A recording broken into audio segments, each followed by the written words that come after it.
ధ్యానం నిమిత్తం చిన్న ప్రార్థన అన్నగారు ప్రార్థన చేస్తారు. అంత తల్ల వంచినట్లయితే ప్రార్థన చేసుకుందాం. మహాగణుడా, మహోన్నతుడా, పరిశుద్ధుడా, నీ దయగల పాదాలకు వందనాలు, స్తోత్రములు చెల్లిస్తున్నాం నాయన. ఈ యొక్క మధ్యకాల సమయంలో నీ యొక్క సన్నిధిలో నిలబెట్టిన తండ్రి నీకు వందనాలు చెల్లిస్తున్నాం. ఇప్పటి వరకు పాటల ద్వారా, ప్రార్థన మరియు ఆరాధన ద్వారా నిన్ను స్తుతించి కనపరుచుంటున్నాం నాయన. దేవా, నీ యొక్క పరలోక స్వరమును దేవా నీ దాసును నిలబెట్టుకొని మాకు కావాల్సినటువంటి దేవ ఆత్మీయ ఆహారం మాకు అందించమని, మీ యొక్క పరిశుద్ధాత్మ ద్వారా మనందరినీ కూడా నీ వాక్యంతో మీరు దర్శించమని, సహాయం ఇచ్చేయమని, దేవారి యొక్క దూర ప్రాంతం నుండి దేవా మన మధ్యలో నడిపించినటువంటి దేవ సేవకుని బట్టి మీకు వందనాలు.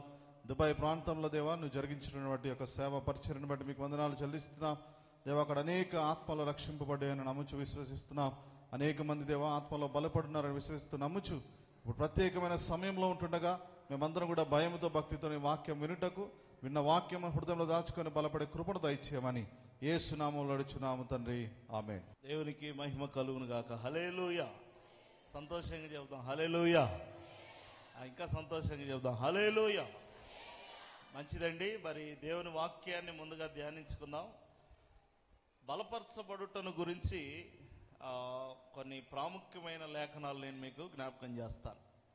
ఈ లోకంలో చాలామంది బలహీనపరిచేవారే ఉంటారు, కానీ బలపరిచేవారు చాలా అరుదు. కాబట్టి బలపరచబడుట అనే దాని విషయంలో గనక మనం ఆలోచన చేస్తే మనల్ని ప్రాముఖ్యంగా బలపరిచేది ఒకటి ప్రభు అయిన యేసుక్రీస్తు, రెండవది పరిశుద్ధాత్మ దేవుడు. తిమోతికి రాసిన మొదటి పత్రిక 1వ అధ్యాయము 13వ వచనం చదువుకొని మనం ముందుకెళ్దాం. దయచేసి గమనించండి. తిమోతి పత్రిక 1వ అధ్యాయము 1వ పత్రిక 13వ వచనం. నన్ను బలపరచిన అనే దగ్గర నుంచి చదవండి. ఈ మాట అందరూ నాతో కలిసి చెప్పండి. నన్ను బలపరిచిన మన ప్రభు అయిన క్రీస్తు యేసుకు కృతజ్ఞుడనై ఉన్నాను. అంటే మీరు కూడా కృతజ్ఞుడనై అంటారేంటి? స్త్రీలు ఏమనాలి? కృతజ్ఞురాలనై ఉన్నా. అంటే నువ్వు పలికిస్తున్నావు, మేము పలుకుతున్నావు అన్నట్టు కాదు. మరొకసారి చెప్దామా? నన్ను బలపరిచిన మన ప్రభు అయిన క్రీస్తు యేసుకు కృతజ్ఞుడనై ఉన్నాను. మళ్ళీ అట్లే అంటారు చూడండి. కృతజ్ఞురాలనై ఉన్నానని స్త్రీలు అనాలి, కృతజ్ఞుడనై. రైట్, కరెక్ట్ అన్నారా? రైట్. ఒకసారి 2 చేతులు దేవుని స్తోత్రం చెబుదాం. హల్లెలూయా. చిన్న ప్రార్థన, వాక్యంలోకి వెళ్దాం. పరిశుద్ధుడా, నిలుచున్న నేను అల్పుడను, కానీ నీ లేఖనాలు చాలా విలువైనవి. మా అందరితో సూటిగా, తేటగా, స్పష్టంగా మాట్లాడి నన్ను మీ శిలువ చాటున మరుపరిచి బలపరచమని, మమ్మల్ని అందరినీ బలపరచమని యేసు నామములో పొంది ఉన్నాము తండ్రి, ఆమేన్. ఈ లోకంలో మన బలహీనతలు చూసి, మన తప్పులు చూసి, మన పొరపాట్లు చూసి మనల్ని బలపరిచేవారు ఉండరు. మనం ఇంకా పుండు మీద పుండు, గాయం మీద గాయం రేపి మనల్ని పాడు చేయాలని చూస్తూ ఉంటారు. బలపరిచే వాళ్ళు చాలా అరుదు. ఒకసారి ఒక రాజుగారు ఉన్నారంట ఒక దేశంలో. బాగా వినండి. ఆ రాజుగారికి ఒక కన్ను లేదు, ఒక కాలు లేదు. బాగా అర్థం చేసుకోవాలి. ఒక కన్ను లేదు, ఒక కాలు లేదు. ఆ రాజుగారు అన్నారంట, మరి వేరే వాళ్ళు అతనికి బాగా ఎక్కించారు. కాదయ్యా, ప్రతి రాజుగారు వాళ్ళ రాజభవనంలో వాళ్ళ ఫోటో చిత్రకారుడితో గీయించుకొని వాళ్ళ ఫోటో పెద్దగా పెట్టుకుంటారు. మరి మీరు ఇంత పెద్ద రాజు అయ్యుండి మీ ఫోటో లేదు, మరి మీ ఫోటో గీయించుకోండి. మీ ఫోటో గీయించుకొని రాజభవనంలో ఒక గోడకు, పెద్ద గోడకు దాన్ని తగిలించండి. మీ తరతరాలు మిమ్మల్ని గుర్తుపెట్టుకుంటాయన్నమాట. అప్పుడు రాజుగారు పెయింటర్లందరినీ పిలిచాడు. పిలిచిన తర్వాత ఏమన్నాడంటే, ఇదిగో అందరూ కూడా నా ఫోటో గీయాలి. ఎవరు బాగా గీస్తే వాళ్ళకి బహుమానం ఇస్తా. మీరు గీసిన దాంట్లో ఏదైనా లోపం ఉందంటే చంపి పడేస్తా అన్నాడంట. గీసిన దాంట్లో లోపము ఉండదు, కానీ అతనిలో లోపం ఉంది కదా. ఇప్పుడు బొమ్మ గీస్తూ గీస్తూ ఒక కన్ను గుడ్డిదైనట్టుగా గీసి, ఒక కాలు లేనట్టుగా గీస్తే నన్ను వదిలిపెడతాడా ఈ మనిషి అని అనుకొని అందరూ ఊరొదిలి పారిపోతున్న వాళ్ళు పారిపోయారంట. ఒకడు దొరికితే వాడిని పట్టుకొని వస్తే వాడు రాజుగారి కళ్ళ ముందే చేయి నరికేసుకున్నాడు. అయ్యో, నేను గీయలేనయ్యా, నా వల్ల కాదయ్యా, నీ ఫోటో నేను గీయలేనయ్యా. మళ్ళీ ఏమైనా తేడాలు వస్తే నన్ను చంపేస్తారయ్యా. ఎందుకంటే నేను ఉన్నదన్నట్టు గీయాలంటే అటు నీ కన్ను లేకుండా గీయాలి, నీ కాలు లేకుండా గీయాలి. మరి దానికి నా దగ్గర పరిష్కారం లేదనుకొని చేయి నరుక్కొని అతను తప్పించుకున్నాడు. అంత లోపల ఒక తెలివైన చిత్రకారుడు వచ్చి, రాజుగారి బొమ్మను ఏం గీస్తాను, నాకు ఒక 10 రోజులు సమయం ఇవ్వండి అన్నాడు. రాజుగారి ఎదుట తీర్మానం తీసుకున్నాడు. సంతోషంగా 10 రోజులు అయింది. 10 రోజుల తర్వాత ఊరంతా కదిలొచ్చింది. ఎందుకంటే చిత్రకారులందరూ పారిపోయారు కదా, వీడొక్కడే మిగిలాడు. ఏం గీశాడబ్బా, ఏం జరగబోతుంది, రాజుగారు వీడిని బతకనిస్తాడా చంపేస్తాడా, అసలు వీడు ఏం గీశాడో చూద్దాం అని ఊరంతా కదిలొచ్చారు. చిత్రపటం రెడీ అయిపోయింది, పెద్ద చిత్రపటం. దాని మీద ఒక దుప్పటి కప్పు ఉంది. ఆ దుప్పటిని ఇలా తెరిచారు. తెరవంగానే అందరూ ఆశ్చర్యంగా చూసి అసలు ఏముంది ఇందులో అని భయంతో మొదలు పెట్టారు. చూడంగానే అందరూ ఊరంతా చప్పట్లు కొట్టారు. ఆ చిత్రపటంలో అతను ఎలా గీశాడంటే, రాజుగారికి ఒక కాలు లేదు కదా, అతను గుర్రం ఎక్కి ఉన్నట్టు గీశాడు. గుర్రం ఎక్కు ఉంటే ఒక కాలు అటుపక్క ఉంటుంది కదా, అది కనపడదు. కాలు లేనట్టుగా కనపడకుండా గుర్రం మీద కూర్చున్నట్టుగా తీశాడు. ఇప్పుడు ఇంకొక పరీక్ష ఉంది, కన్ను. అతనికి ఒక కన్ను కూడా లేదు. అప్పుడు ఏం చేశాడు ఈ చిత్రకారుడు అంటే, బాణం ఎక్కువ పెట్టినట్టుగా గీశాడు. బాణం ఎక్కువ పెట్టినప్పుడు ఒక కన్ను ఏం చేస్తారు, మూస్తారు. అలాగున కన్ను మూసి ఉన్నట్టుగా కానీ కాలు లేనట్టుగా కానీ కనపడకుండా రాజుగారి అద్భుతమైన చిత్రపటం గీసి పడేశాడు. గట్టిగా చప్పట్లు కొడుతూ దేవుని హల్లెలూయా. ఎందుకు ఈ మాట చెప్తున్నానంటే, ఈ లోకములో నీ బలహీనతలను బట్టి, నీకున్నటువంటి కొదువలను బట్టి, నీకున్న కొరతలను బట్టి, నీకున్న లోపాలను బట్టి నిన్ను అవమానించాలనో లేకపోతే నీ బలహీనతలే ఎత్తి చూపాలని చాలామంది ప్రయత్నం చేస్తారు. కానీ నిన్ను బలపరచడానికి ఎవరు ప్రయత్నమో చేయరు. ఈరోజు మీరు గమనించండి. అందుకే మనల్ని బలపరిచేవాడు ఎవరు, ప్రభు అయినా. ఎవరిని వదిలిపెట్టరు మనుషులు, సేవకుల్ని కూడా వదిలిపెట్టరు. సనగుడు గొనుగుడు లోపాలు, ఏమండి, విశ్వాసుల్ని, కుటుంబీకుల్ని, ఎవరిని, నీ సొంత బంధువులు నీ మీద అభాండాలు మోపుతూ ఉంటారు. మనుషులు నిన్ను బలపరచరు, బలహీనపరుస్తారు. ఇంకా కొంతమంది బలహీనపరచడం కోసం, అవకాశం కోసం ఎదురు చూస్తారు. ఎట్లా బలహీనపరచాలి ఈ మనిషిని ఎట్లా, ఏ విధంగా నేను నాశనం చూడాలి, వీళ్ళ నాశనం చూడాలి, వీళ్ళ అంతం చూడాలి, వీళ్ళు పతనం అవ్వడం చూడాలి, వీరు పడిపోవడం చూడాలి, వీళ్ళు పాడైపోవడం చూడాలి, వీళ్ళు చెడిపోవడం చూడాలి అని ఎదురు చూసేటువంటి వాళ్ళు ఈ లోకంలో ఉన్నారు. కానీ మనల్ని బలపరచువాడు మన ప్రభు అయిన యేసుక్రీస్తు. దేవునికి స్తోత్రం. హల్లెలూయా, హల్లెలూయా. నన్ను బలపరచు యేసునందే నేను సర్వము చేయగలను. నన్ను బలపరచు క్రీస్తునందే నేను సమస్తము చేయగలను. అందరూ చప్పట్లు కొట్టు. సాధ్యము కానిది ఏదియు లేదే, అన్ని సాధ్యమే క్రీస్తులో. సాధ్యము కానిది ఏదియు లేదే, అన్ని సాధ్యమే యేసులో. నన్ను బలపరచు నేను సర్వము చేయగలను. దేవునికి స్తోత్రం. హల్లెలూయా. కొన్నిసార్లు నీ భర్తే నిన్ను బలహీనపరుస్తాడు.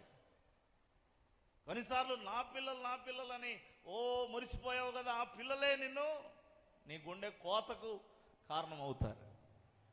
ఈరోజు నేను తెలియజేస్తా ఉన్నాను, నిన్ను బలపరచువాడు ప్రభు అయిన యేసుక్రీస్తు. అన్నాడు పౌలు, అంటే నన్ను బలపరచు అని నేను సమస్తము చేయగలను. కాబట్టి మొదట మనల్ని బలపరిచేవాడు ప్రభు అయిన యేసుక్రీస్తు, పరిశుద్ధాత్మ దేవుడు కూడా. సరే, ఇవి తెలిసిన విషయాలు. కాబట్టి నేను ఈరోజు 3 విషయాలు చెప్పి నేను ముగిస్తాను. అందులో నంబర్ 1 దావీదు, దయచేసి గమనించండి. నంబర్ 2 యోతాము, నంబర్ 3 నెహెమ్యా.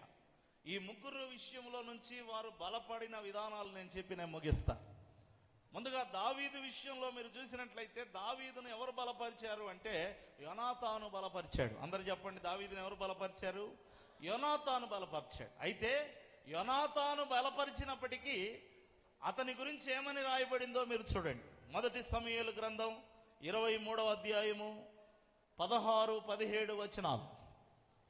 అప్పుడు సౌలు కుమారుడైన యోనాతాను లేచి వనములోనున్న దావీదు నొద్దకు వచ్చి, నా తండ్రి అయిన సౌలు నిన్ను పట్టుకొన జాలడు, నువ్వు భయపడొద్దు, నీవు ఇశ్రాయేలీయులకు రాజు అవుతావు, నేను నీకు సహకారినవుతాను, ఇది నా తండ్రి అయిన సౌలునకు తెలిసి ఉన్నదని అతనితో చెప్పి, ఈ మాట అండర్లైన్ చేసుకోండి, దేవునిని బట్టి అతనిని బలపరిచాను. బలపరిచింది యోనాతానే, కానీ ఎవరిని బట్టి బలపరిచాడు? ఏమండి పలకరు? ఎవరిని బట్టి బలపరిచాడు? ఈమె నేనే బలపరిచిన, ఈమె నేనే తీసుకొచ్చిన, ఈమె నేనే రక్షించిన, ఈమె నేనే పరలోకానికి తీసుకెళ్తానని కూడా అంటారు ఇంకా కొంత గనక సనువిస్తే. యేసు ప్రభు ఎందుకు ఇక? ఇప్పుడు బలపరిచింది నువ్వే కాదనట్లా, కానీ ఎవరిని బట్టి నువ్వు బలపరిచావు? ఒక సేవకుడిగా నేను కొంతమందిని బలపరిచే అవకాశం దేవుడు నాకు ఇచ్చాడు. అప్పుడు నేనేమని చెప్పాలి? దేవునిని బట్టి నేను కొందరిని బలపరుచుచున్నాను. నీ జీవితంలో కూడా కొంతమందిని దేవుడు ఏర్పాటు చేస్తాడు, వాళ్ళను బట్టి నిన్ను దేవుడు బలపరుస్తాడు, వాళ్ళను బట్టి దేవుడు నిన్ను మరి ఒడ్డునకు చేరుస్తాడు. కాబట్టి దేవుడు బలపరిచే విధానంలో ప్రియమైన వాళ్ళరా, దేవుడు కొందరిని ఏర్పాటు చేసుకొని నిన్ను బలపరుస్తాడు. అనేక సందర్భాల్లో నాకెవరూ లేరు, నాకెవరు సహాయం చేయరు, నాకు పడరు, ఇంకా అందరూ కూడా చేతులెత్తేసారు అని అనుకున్నటువంటి సమయంలో దేవునిని బట్టి నీ యొద్దకు వచ్చి నిన్ను బలపరిచేవారు నీకు ఏర్పాటు అవుతారు. నమ్మిన వాళ్ళు చప్పట్లు కొడుతూ దేవుని స్తుతిద్దాం. హల్లెలూయా. నిన్ను బట్టి నువ్వు అనుకున్న వారు ఎవరు నీకు సహాయం చేయరు, కానీ దేవుడు ఏర్పాటు చేసిన వాళ్ళు వచ్చి నీకు సహాయము చేస్తారు. అప్పుడు నీకు అనిపిస్తుంది, దేవునిని బట్టి నన్ను బలపరిచారు, దేవునిని బట్టి ఈ సహాయం నాకు అందింది. తన సొంతంగా మరి నాబాలు వద్దకు పంపినప్పుడు ఫుడ్ రాలేదు దావీదుకు, కానీ దేవునిని బట్టి బర్జిల్లయ్యి వచ్చి ఏం ఫుడ్ కావాలంటే ఆ ఫుడ్ పెట్టేశాడు. అరణ్యంలో ఉన్నప్పుడు, అప్పుడు అరణ్యంలో ఉన్నాడు, ఇప్పుడు అరణ్యంలో ఉన్నాడు. అప్పుడు తనను బట్టి ఏదో పొందాలనుకున్నాడు సహకారాన్ని, అది కుదరలేదు. కానీ ఈసారి మౌనంగా ఉంటే దేవుడే బర్జిల్లయ్యని పంపించాడు. నీ జీవితంలో కూడా సహకారులు ఆ పని ఎవరు చేస్తారు, ఈ పని ఎవరు చేస్తారు, అమ్మో ఇంత పెద్ద బాధ్యత, ఇదెవరు చేయాలి, అదెవరు చేయాలని నీకు నువ్వు అనుకోవద్దు. దేవునికి అప్పగిస్తే దేవునిని బట్టే నిన్ను బలపరిచే వాళ్ళని దేవుడు అక్కడక్కడ నీకు టక్క టక్క టక్క ఏర్పాటు చేసి పెడతాడు. గట్టిగా చప్పట్లు కొడుతూ దేవుని హల్లెలూయా. నువ్వు టెన్షన్ పడిపోయావు అనుకోండి, నువ్వే ఏర్పాటు చేసుకో. ఇక ఎప్పుడు కూడా మనమే ఏదేదో చేసేస్తున్నట్టుగా మనము భావించకూడదు. దేవునిని బట్టి నిన్ను బలపరిచే వారిని దేవుడు నీకు తప్పకుండా ఏం చేస్తాడు? ఏర్పాటు చేస్తాడు. ఈ మాట విశ్వాసం ఉంచండి. మనుషుల ద్వారా దేవుడు నిన్ను ఖచ్చితంగా ఎవరో ఒకరిని ఎక్కడో చోట ఏదో విధంగా ఏదో రకంగా ఏర్పాటు చేసి నిన్ను బలపరచడానికి ఆయా వ్యక్తులను దేవుడు సిద్ధపరుస్తాడు. మేము కోల్స్ కాలేజీలో మనం మీటింగ్స్ పెట్టినప్పుడు, అప్పుడు ఉదయకాలం ఒక రాజకీయ సభ జరుగుతూ ఉంది, సాయంత్రం మన మీటింగ్. బాగా వినండి, సాయంత్రం మన మీటింగు. ఆయనేమో అప్పుడు అక్కడ ప్రసంగిస్తున్న రాజకీయ నాయకుడు 4 గంటలకు ముగించాడు సభ, మహానుభావుడు. మరి మొత్తం ఎక్కడ చూసిన టెంట్లు, వాళ్ళ మరి మామూలుగా రాజకీయ నాయకులు అంటేనే వాళ్ళ పార్టీ ఏ కలర్ ఉంటే టెంట్ కూడా అదే కలర్, కుర్చీ కూడా అదే కలర్, అట్లా ఉంటుంది కదా. మొత్తం అట్లా ఏర్పాటు చేసుకున్నారు. మీటింగ్ టైం అవుతా ఉంది, డెకరేషన్ వాళ్ళు వచ్చి అట్లా పక్కకు నిలబడ్డారు. ఏం చేయాలి సార్ మేము, ఏం చేయాలి? ఏమి చేయడానికి వీల్లేదు, ముందు రోజు ఎవరు రానివ్వలేదు, మొత్తం సెక్యూరిటీ పెట్టేశారు. అనంటే మీరు ఉండండి, మీరేం టెన్షన్ పడొద్దని అని చెప్పాను. మొత్తానికి 4 గంటలకు వాళ్ళు వెళ్ళిపోయారు. ఇంకా సమయం కేవలము 2 గంటలే ఉంది, లేదా 2:30 గంటల్లో మైక్ ఆన్ అవ్వాలి, మీటింగు స్టార్ట్ అవ్వాలి. ఆ పరిస్థితుల్లో విమెన్ వాళ్ళరా డెకరేషన్ వాళ్ళు పని స్టార్ట్ చేశారు. స్టేజ్ పెద్ద విషయం కాదు, వాళ్ళు ఏదో రకంగా పోరాడి 1-2 గంటల్లో అడపాదడపాకన్నా పూర్తి చేస్తారు. అసలు సమస్య ఏంటంటే ఈ టెంట్లన్నీ ఇప్పాలి, 100 పెండల్స్ ఇప్పాలి. ఇప్పితేనే గ్రౌండ్ కనిపిస్తుంది, లేకపోతే అంతా చీకటిమయం. మీరు గమనించండి, ఆయనేమో లైట్లు వేసే ఆయన, నాకు ఈ టెంట్లు ఇప్పితే నేను గంట లోపల లైట్లు వేస్తా, టెంట్లు ఇప్పకపోతే నేనేమి చేయలేనని మాట చెప్పేశాడు. అదేమో పొద్దున మీటింగ్, అక్కడ ఏ లైట్లు ఎవరు పెట్టలా. ఇటువంటి పరిస్థితుల్లో, గందరగోళంగా ఉన్న స్థితిలో యవనస్తులు ఎక్కి ఇప్పడానికి ప్రయత్నిస్తున్నారు. ఆ ముళ్ళు ఇప్పడానికి వాళ్ళకి రావడం లేదు. పాపం వాళ్ళు చాలా కష్టపడుతున్నారు. చాలా ఇబ్బంది పడి 20 నిమిషాలకి 3 టెంట్లు ఇప్పారు. 20 నిమిషాలకి నాకు అర్థమైంది ఇది అయ్యే పని కాదు. దేవుడే ఏదో ఒక సహాయమో చేయాలి. దేవునిని బట్టి ఇక్కడ ఒక కార్యం జరగాలని అనుకున్నప్పుడు ఎక్కడి నుంచి వచ్చాడండి, ఒకడు వచ్చాడు. వచ్చి ఏ బాబు నువ్వు దిగమ్మా, నువ్వు దిగా అన్నాడు. ఎవరయ్యా పని చేస్తుంటే దిగా అంటావేంటి నువ్వు అని నేనన్నా. అంటే నేను ఇప్పుతా సార్, నేను ఇప్పుతాను, ఏం చేస్తా అంటే చూడడానికేమో పచ్చి చేతగాని వాళ్ళలాగా ఉన్నాడు. ఏ ఉండు చేయని, నువ్వు డిస్టర్బ్ చేయొద్దని నేను అంటున్నా. నువ్వు డిస్టర్బ్ చేయదు, వాళ్ళు చేయని, అసలే టెన్షన్లో ఉంటే నువ్వెవరయ్యా మధ్యలో వచ్చి మాకు తగులుకున్నావని నేను అంటుంటే అతను అన్నాడు, ఒక్కటి ఇప్పేటప్పుడు మీరు చూడండి, తర్వాత మీరు చూసుకోండి మిగతాది, నేను పొమ్మంటే అప్పుడు పోతా అని చెప్పి మొండిగా అడిగి, ఎవరండి అడిగి సాయం చేసేవాళ్ళు, అడిగి పైకి ఎక్కాడు. నిమిషాల మీద 40 నిమిషాల్లో ఒక్క టెంట్ లేదు అక్కడ. గట్టిగా చప్పట్లు కొడుతూ దేవుని స్తుతిద్దాం. హల్లెలూయా. నేను ఈ అంశాన్ని బట్టి జ్ఞాపకం తెచ్చుకొని చెప్తున్నా, ఇలాంటి ఒకటి కాదు ఎన్నో పరిస్థితులు దేవునిని బట్టి నిన్ను బలపరిచే వారిని ఆ దేవుడు ఏర్పాటు చేసి పెడతాడు, దేవదూతల్లాగా పెడతాడు. దేవునికి స్తోత్రం. హల్లెలూయా. దుబాయ్ దేశానికి వెళ్ళినప్పుడు ఆ ప్రాంతాలన్నీ సంచరించడానికి ఒక వ్యక్తిని దేవుడు ఏర్పాటు చేసి పెట్టాడు, ధర్మ గారు అనేటువంటి వ్యక్తిని. నేను చాలా సంతోషించాను. ఈరోజు నేను మీకు జ్ఞాపకం, మీ జీవితంలో కూడా దేవునిని బట్టి మిమ్మల్ని బలపరచడానికి దేవుడు ఎవరో ఒకరిని ఏర్పాటు చేస్తాడు. నాకు వీళ్ళే అని నీవు నీ హృదయాన్ని పాడు చేసుకోవద్దు. ఖచ్చితంగా దేవుడు నిన్ను బలపరచడానికి దేవునిని బట్టి దావీదుకు యోనాతాన్ని ఏర్పాటు చేసినట్టుగా నీకు కూడా దేవుడు ఎవరో ఒకరిని ఏర్పాటు చేస్తాడు. ఏ స్థితికైనా కూడా దేవుడు నీ పక్షంగా ఏం చూపుతాడు? కృప చూపుతాడు. ఆ విషయాన్ని గమనించాలని ప్రభుపేట మనవి చేస్తున్నాను. ఇక్కడ చూడండి, యోనాతాను వచ్చి బలపరిచాడా? బలపరిచాడు. దావీదు బలపడ్డాడా? బలపడ్డాడు. ఇప్పుడు యోనాతాను ఇంటికి వెళ్ళాడు. దావీదు వనంలోనే ఉన్నాడు. అక్కడ ఉంటుంది, మీరు తర్వాత చదవండి. యోనాతాను ఇంటికి వెళ్ళాడు, దావీదు వనంలోనే ఉన్నాడు. అప్పుడు దాకా బాగున్న పరిస్థితులు అప్పుడే డేంజర్గా మారాయి. అప్పటిదాకా ఏదో అట్లా వనంలోనో అరణ్యంలోనో తిరుగుతున్నాడు. సౌలు ఎక్కడో ఉన్నాడు, ఈయన ఎక్కడో ఉన్నాడు. కానీ కింది వచనాలకు వచ్చేసరికి ఏమని ఉంటుందంటే, అక్కడ ఉన్నటువంటి ఎవరు, మీరు చదవండి ఒకసారి, కింది వచనంలోకి రండి.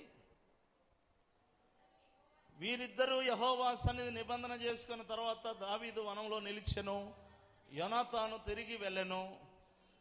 రైట్, చాలండి. జీఫీయులు బయలుదేరి గిబియోనులోనున్న సౌలు దగ్గరికి వచ్చేసి ఏమంటున్నారంటే, దావీదు ఎక్కడున్నాడో మాకు తెలుసు. బాగా వినాలి ఈ మాట.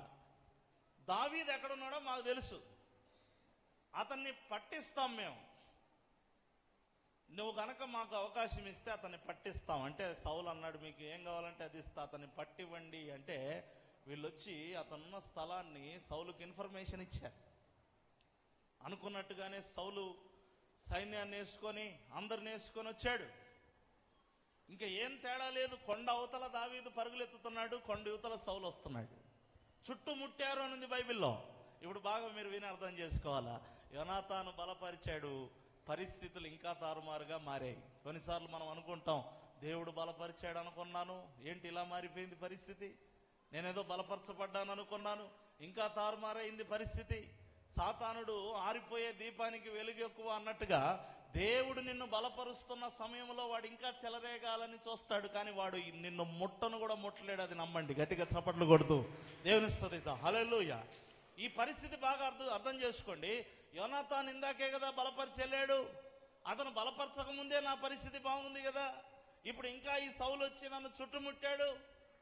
అప్పుడన్నా నాకు సౌలుకు కిలోమీటర్ల దూరం ఉంది, ఇప్పుడు అతను ఆ కొండ అవతల ఉన్నాడు, నేను యువతలు ఉన్నా, ఇంక అయిపోయిందిరా మన పని అని అనుకుంటున్న సమయంలో సౌలు దగ్గరికి ఒకడు వచ్చాడు, పరిగెత్తుకొని వచ్చి, అయ్యా నువ్వు బయలుదేరాలి వెంటనే. అరే నేను పని మీద ఉన్నారా ఇక్కడ, దావీదును చంపి పడేయాలి ఈరోజు, నువ్వు తర్వాత చంపుదువులే. కానీ అందరు వచ్చి ఊరి మీద పడ్డారు.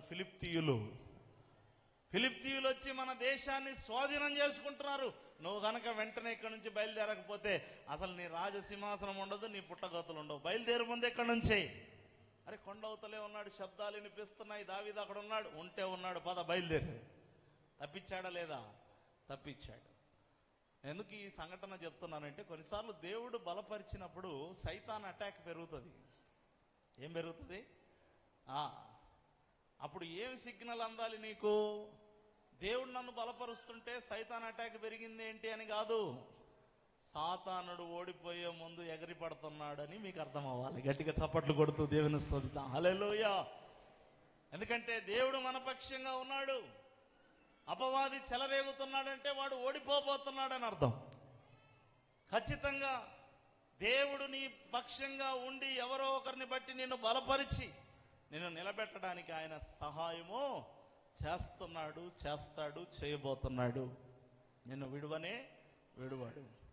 నన్ను ఎడబాయక పడిపోనీయక పొడిగించితివి నా జీవము.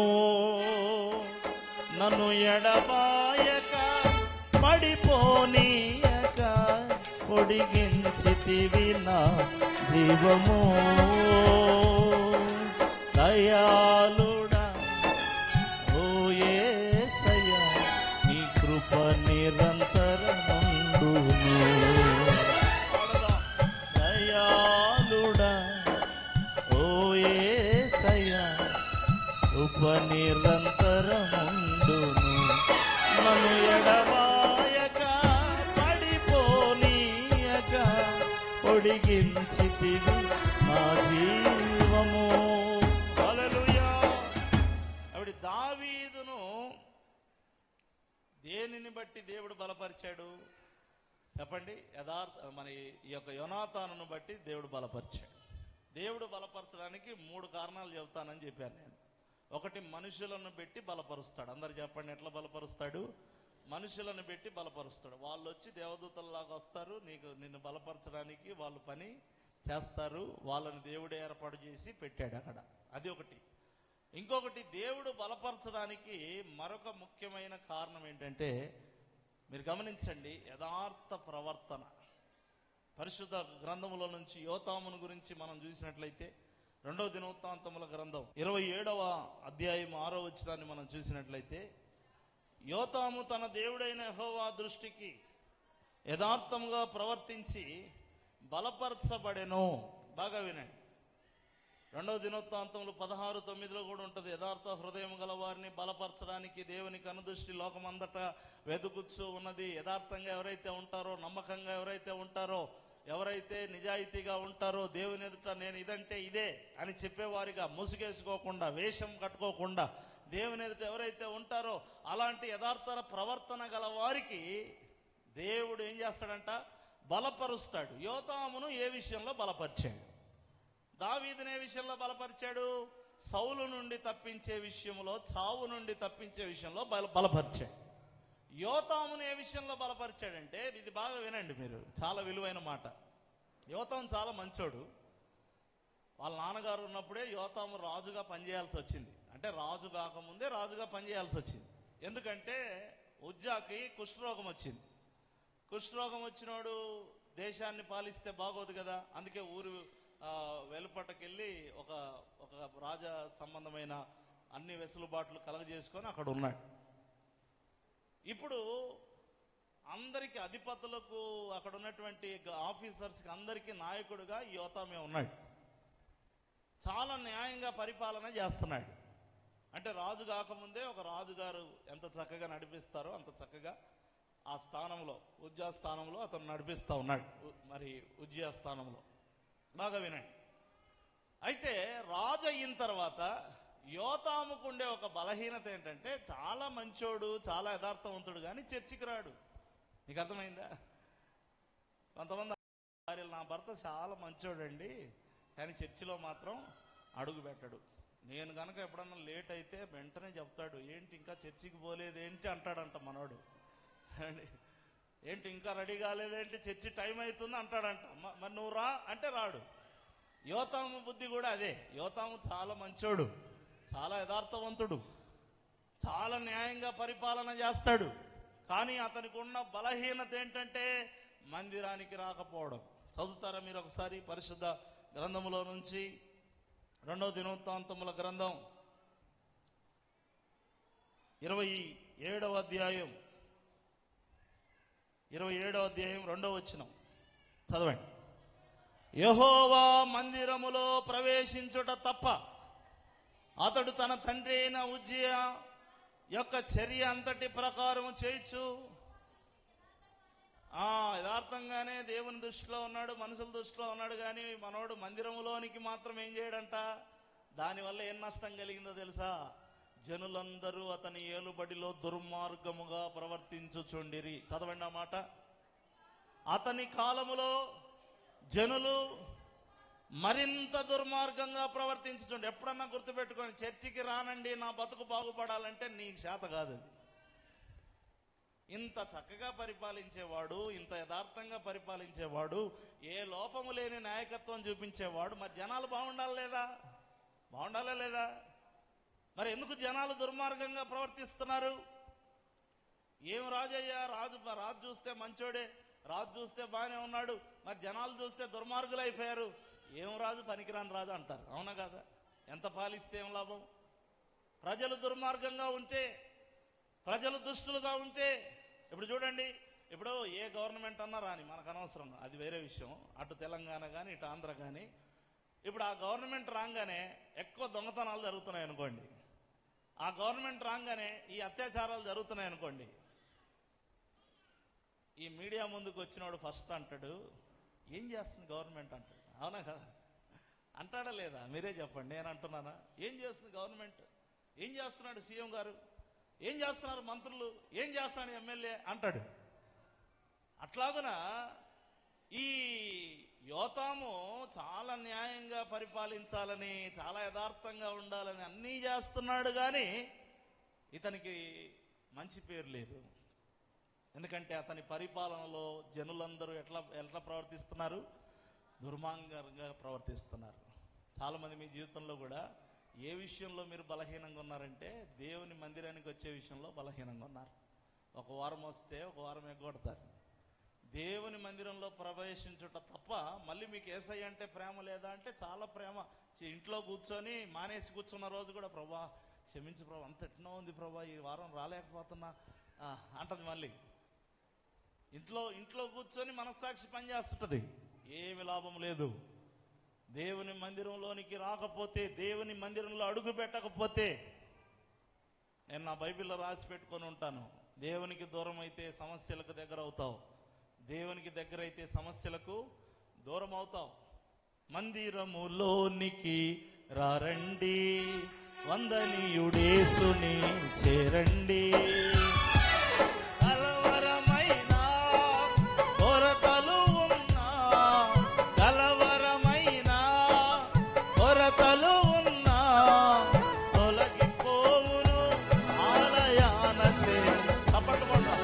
కలుగు సుఖములు ఆ ప్రభుని ఏరను, మందిరములోనికి రారండి,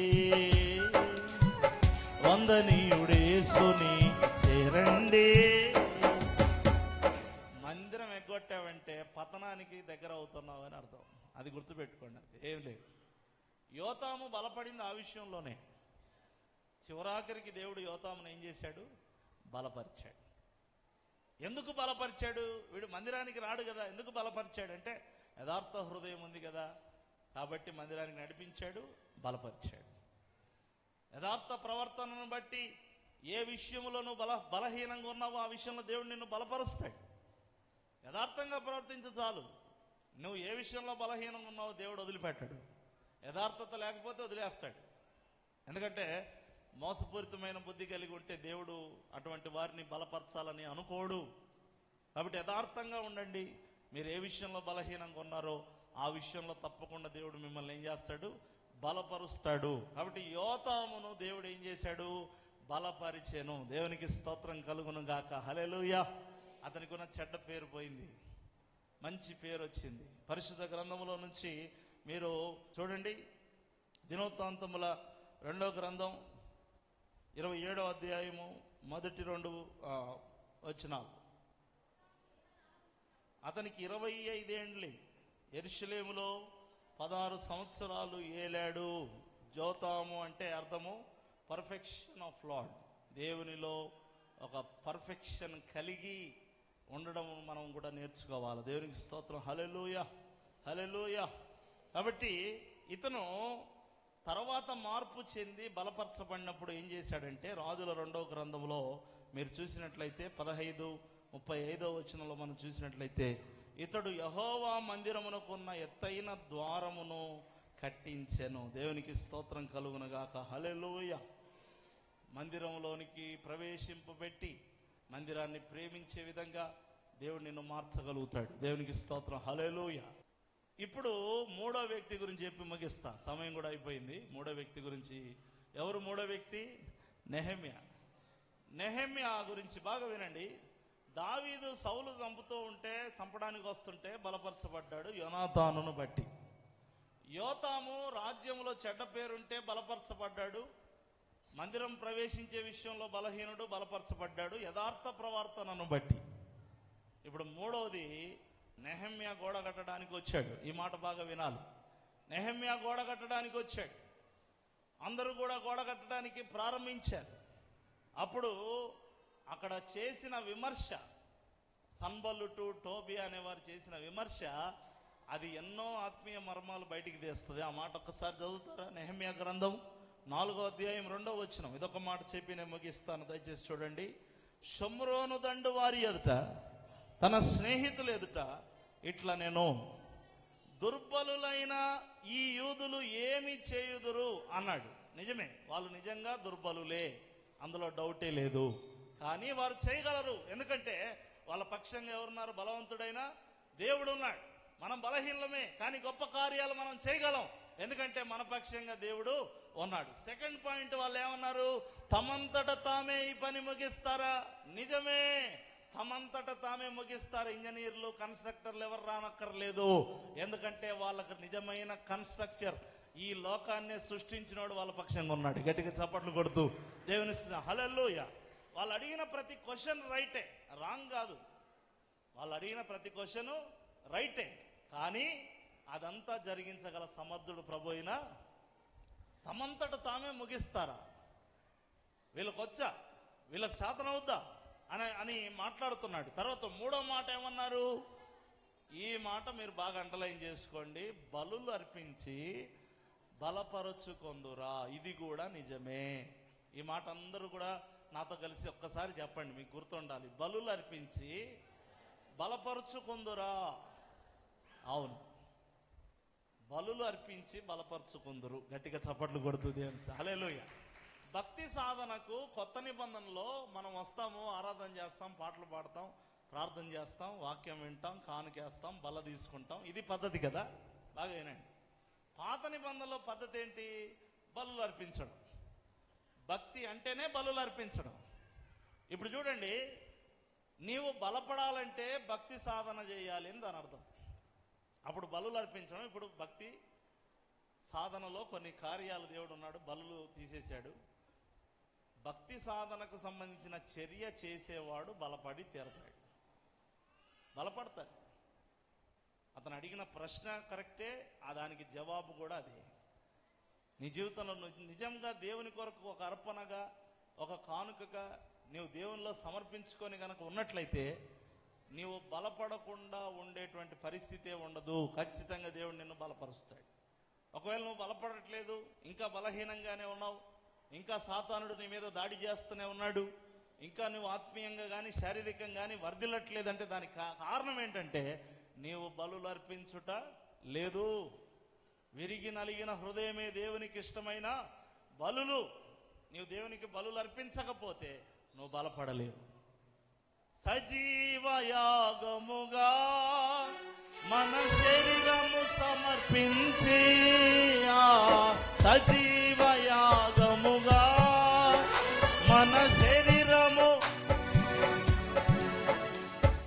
సంపూర్ణ సిద్ధినందా శుద్ధాత్మను నొసగితివి. స్తోత్రం చెల్లించు, చప్పట్లు కొడుతూ స్తుతి స్తోత్రం చెల్లించుము. యేసునాథుని మేలులు, యేసునాథుని స్తోత్రం చెల్లించుము. స్తుతి స్తోత్రం, దేవునికి స్తోత్రం కలుగును గాక. హల్లెలూయా. మీరు ఏదన్నా అర్పిస్తారా దేవునికి? నీ ధనము, నీ ఘనము, ప్రభు యేసుకు నువ్వేం చేయాలి? సమర్పించాలి. నీకు అర్పించే గుణం లేదంటే బలపడే ఛాన్సే లేదు. నీ సమయాన్ని దేవునికి అర్పించాలి, నీ దేహాన్ని దేవునికి సమర్పించాలి, నీ స్వరం ఉంటే ఆ స్వరాన్ని దేవునికి సమర్పించాలి. నీకేదైనా దేవుడు కష్టార్జితం ఇస్తే నువ్వు అనుభవించేంత మట్టుగా పెట్టుకొని అందులో నుంచి దేవునికి సమర్పించాలి.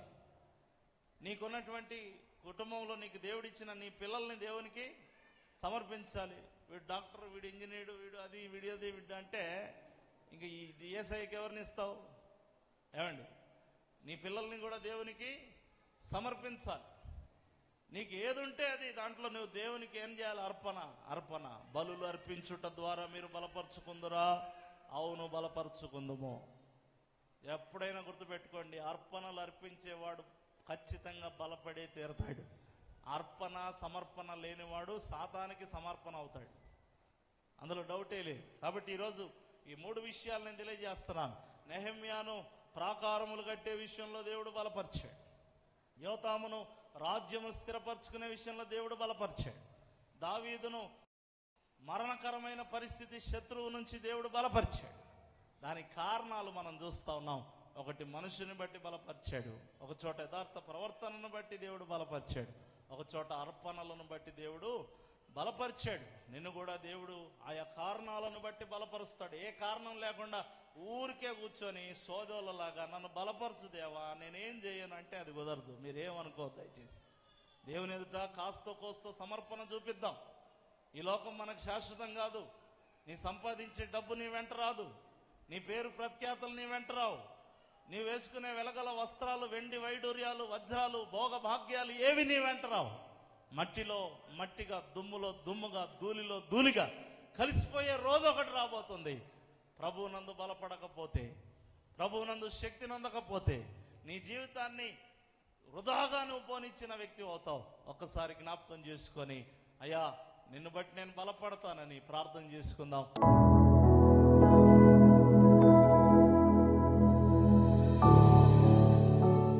అందరూ మోకాళ్ళ మీద ఉండి ఒక్క మాట దేవుని సముఖంలో ఒక్క మాట ప్రార్థన చేసుకుందాం. నేను కూడా బలపడతాను, నేను కూడా బలపరచబడతాను. యేసయ్యను బట్టి నేను బలపరచబడతాను. ఏ విషయంలో నేను బలహీనంగా ఉన్నానో, ఏ విషయంలో నేను అపవాది చేత శోధించబడుతున్నానో, శత్రువు చేత వెంటాడబడుతున్నానో, ఆ విషయంలో నేను బలపడి తీరతాను. దేవా నాతో మాట్లాడినందుకు వందనాలు. మోకరిద్దామండి. చాలా మంది కూర్చొని ఉన్నారు. దయచేసి దేవుని సన్నిధిలో చాలా మర్యాదగా ఉండాలి. మనం ఒకసారి మోకాల మీద, నా కోసం కాదు, ప్రభువు పట్ల మీకు గౌరవం ఉంటే మోకరించండి. నా కోసం అయితే అక్కర్లేదు. ప్రార్థన చేసుకుందాం. అందరూ కూడా మోకాళ్ళ మీద ఉండి ప్రార్థన చేసుకుందాం. యేసయ్య నిజమే తండ్రి, క్రీస్తు యేసును బట్టి బలపరిచి మమ్మలను నిలబెట్టుకున్న దేవుడు. ఎన్నోసార్లు మేము నశించిపోవలసిన వారం, ఎన్నోసార్లు మేము నాశనమైపోవలసిన వారం. నన్ను బలపరచువని నువ్వే నాయనా. అది ఏదో కారణాన్ని బట్టి మీరు బలపరుస్తారు. ఆ కారణాలు మేము కలిగి ఉండాలి. బలులు అర్పించుట ద్వారా మీరు బలపరుస్తారు తండ్రి. యథార్థ ప్రవర్తన కలిగి ఉండుట ద్వారా మీరు బలపరుస్తారు. కొన్నిసార్లు మా కొరకు కొందరు మనుషులను ఏర్పాటు చేసి కూడా, దైవజనులను ఏర్పాటు చేసి కూడా మమ్మల్ని బలపరుస్తారు. కారణం ఏదైనా కావచ్చు, బలపరచువాడవు నీవే, నన్ను బలపరచు దేవుడవు నీవే. నేను బలహీనముగా ఉండుట నీకు ఇష్టం లేదు, నేను బలహీనతలో ఉండుట నీకు ఇష్టం లేదయ్యా.